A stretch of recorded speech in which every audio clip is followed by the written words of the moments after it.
Je reçois aujourd'hui Laura Vigo, conservatrice de l'art asiatique et de l'archéologie au Musée des Beaux-Arts de Montréal et commissaire pour sa présentation montréalaise de l'exposition Momies égyptiennes, passé retrouvé, mystère dévoilé, présentée jusqu'au 2 février 2020. Bonjour Laura Vigo. Bonjour Marianne, ça me fait vraiment plaisir d'être ici avec vous.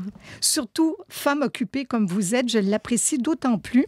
On n'a que 15 minutes pour parler de cette exposition fabuleuse qui regroupe à peu près 240 artefacts et 6 momies égyptiennes. Mais avant, comme je le disais, vous vous occupez de la présentation montréalaise. Alors, qui a travaillé avec vous? Oui, en fait, c'est une exposition qui a été conçue par les deux conservateurs du British Museum, Marine Vandenberg et Daniel Antoine, qui sont en fait les archéologues en charge du département de l'archéologie égyptienne et qui ont travaillé à cette exposition pendant presque 5 ans, on dirait, mais dont les recherches sont en fait le fruit d'une recherche de longue haleine qui a commencé depuis au moins il y a 10 ans. Ils utilisent en fait ce sort de nouvelles technologies que j'appellerais un peu comme du voyeurisme high-tech.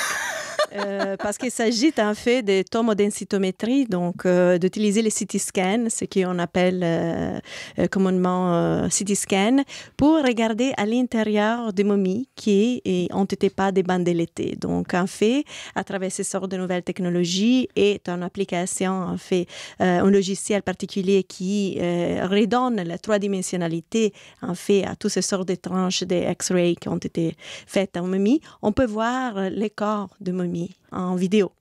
Donc, il y a 6 momies, mais il y a aussi 6 visualisations, en fait, plus de 6 visualisations qui nous redonnent la corporalité, en fait, des momies telles quelles.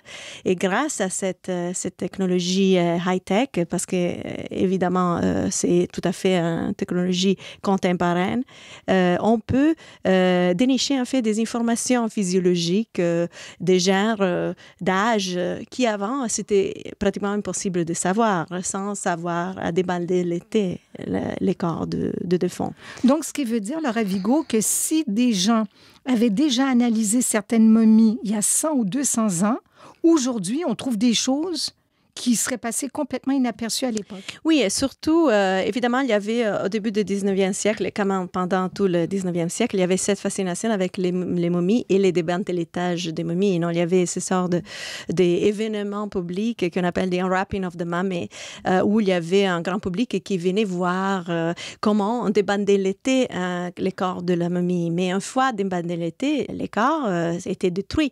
Donc, tout ce sort d'informations que maintenant, on est possible de voir, et surtout à travers l'œil expertisé, les experts de paléopathologues ou de physiologues du British Museum, on peut en fait dénicher, par exemple, quelle sorte de maladies souffraient.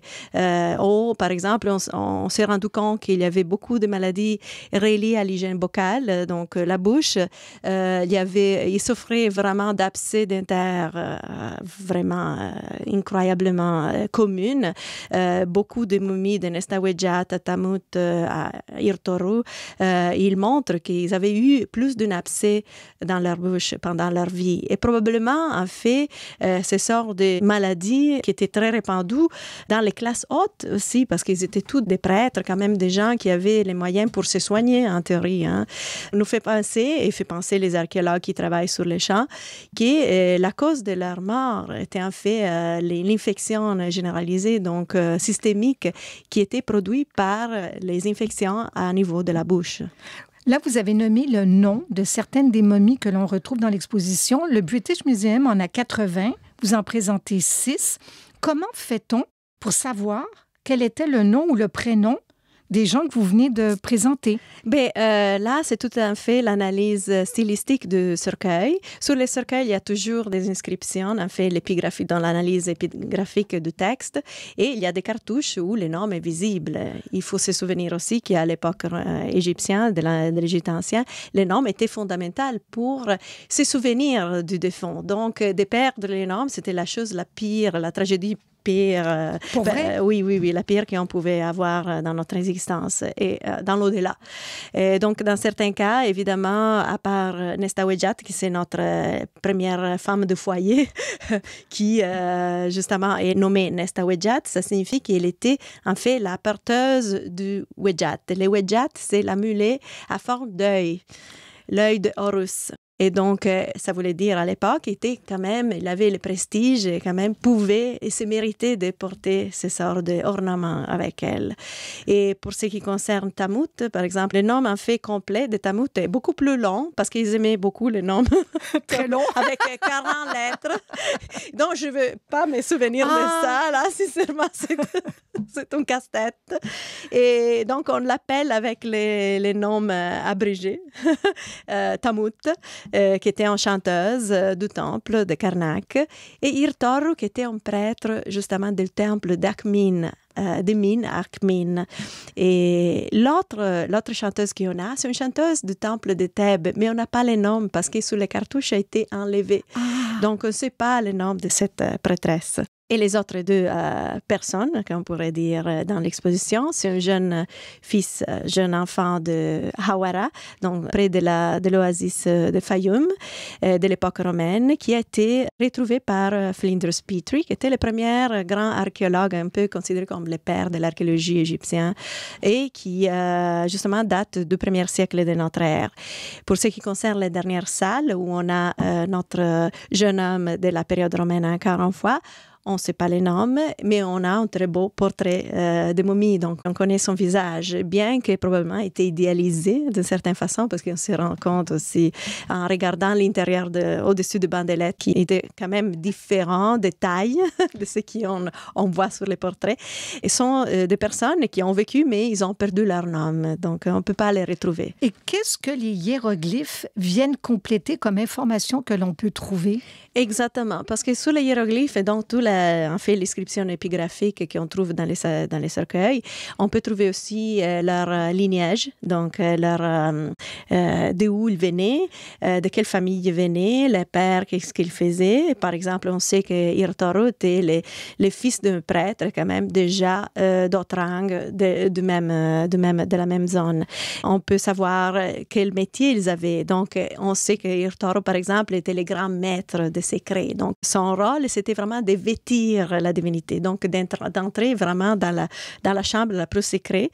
Et donc, c'était vraiment le rang le plus haut de la prêtrise. Pour ce qui concerne, par exemple, on sait qu'ils sont des chanteuses. Tamout est notre petite anonyme de Thèbes parce qu'écrit qu'ils étaient des chanteuses. Donc, dans les cas de Tamout, était une chanteuse de groupe, on pourrait dire, donc qui accompagnait justement tout ce qui était les rituels, la musique des rituels dans les temples, tandis que notre anonyme de Thèbes était en fait un soliste. Donc, elle était vraiment la grande chanteuse, un peu de prima donna, on pourrait dire opératique, du temple de Thèbes.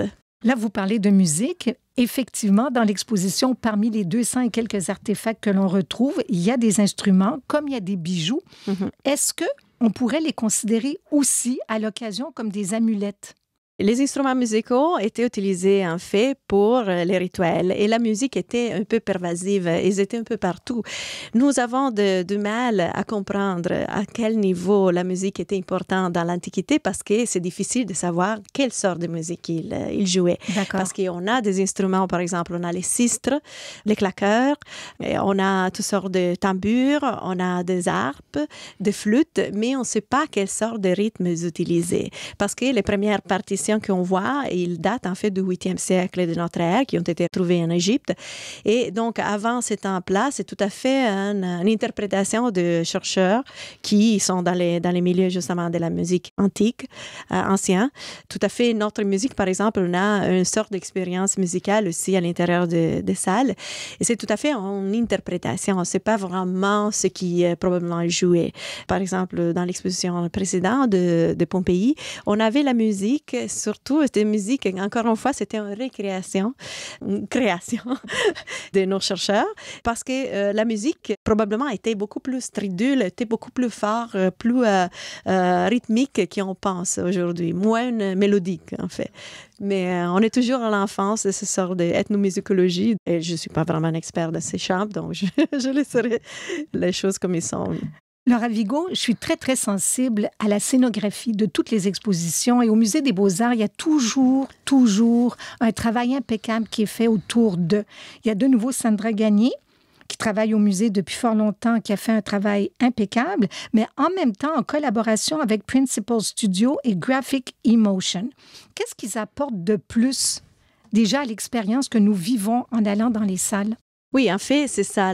Quand on adapte une exposition telle que le British Museum, où quand même l'organisation de l'exposition est déjà quand même figée un peu dans ce qui était l'exposition telle qu'elle, on a essayé justement de jouer beaucoup plus sur la scénographie pour amener nos spectateurs, nos visiteurs, à avoir une expérience en fait immersive dans l'exposition. On a essayé avec Graphic Emotion justement de recréer ce qui était par exemple des scènes nilotiques, donc aussi de recréer ce qui est dans notre imaginaire collectif, l'idée de l'Égypte ancienne, l'Égypte éternelle.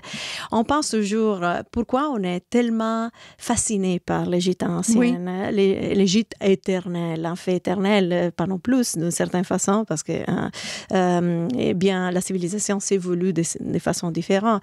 Mais c'est notre fascination a été conçue, en fait, et façonnée d'une certaine façon à partir du début du 19e siècle, avec les campagnes napoléoniques, après avec toutes sortes d'autres invasions en fait de tout ce qui était les allées européennes, qui essayaient de consumer un peu ce qui était l'idée de l'Égypte ancienne. L'Égypte ancienne était aussi facile à digérer par les publics européens, occidentales, parce qu'à travers les momies, les pyramides, les temples, étaient tout ce qu'on appelle des archétypes jungiens. En fait, ce sont des icônes faciles à comprendre sans avoir aucune connaissance au-dessus.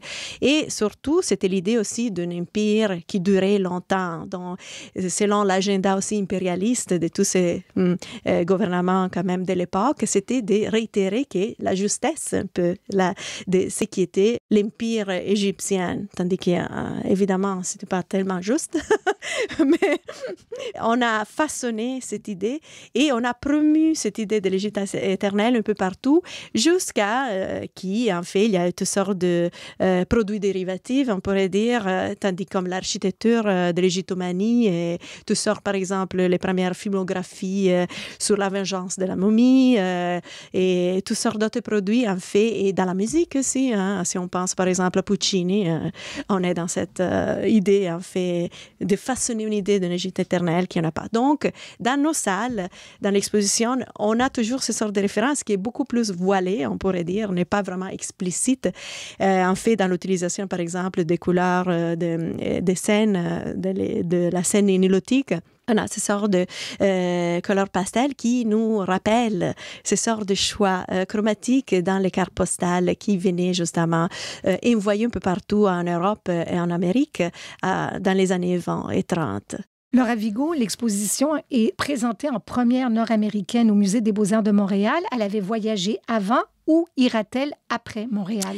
Oui, elle va aller en fait à Toronto, au Royal Ontario Museum. Donc, ça va être la dernière venue de tout cet grand voyage global que les momies ont fait. Quand on regarde les momies, on se pense, ont été momifiées. Ils ont leur envie, ils ont voulu se faire momifier justement pour arriver jusqu'à l'au-delà, pour achever l'immortalité. D'une certaine façon, ils ont achevé ça parce que si on pense qu'encore aujourd'hui, ils sont en train de voyager un peu partout dans le monde comme des vedettes incroyables et tout le monde vient les voir. C'est incroyable. C'est évidemment pas la même sorte d'immortalité qu'ils souhaitaient à l'époque, mais leur nom est encore vivant, leur nom est encore présent. On vient de les nommer. Exactement. En tout cas, c'est une exposition magnifique qui va rallier autant les néophytes que les gens qui s'y connaissent, que les plus jeunes et les plus vieux. Je vous remercie infiniment d'être venu aujourd'hui. Merci, Marianne. J'incite les gens à aller, vous avez jusqu'au 2 février 2020, voir Momie égyptienne, passé retrouvé, mystère dévoilé, présenté au Musée des Beaux-Arts de Montréal.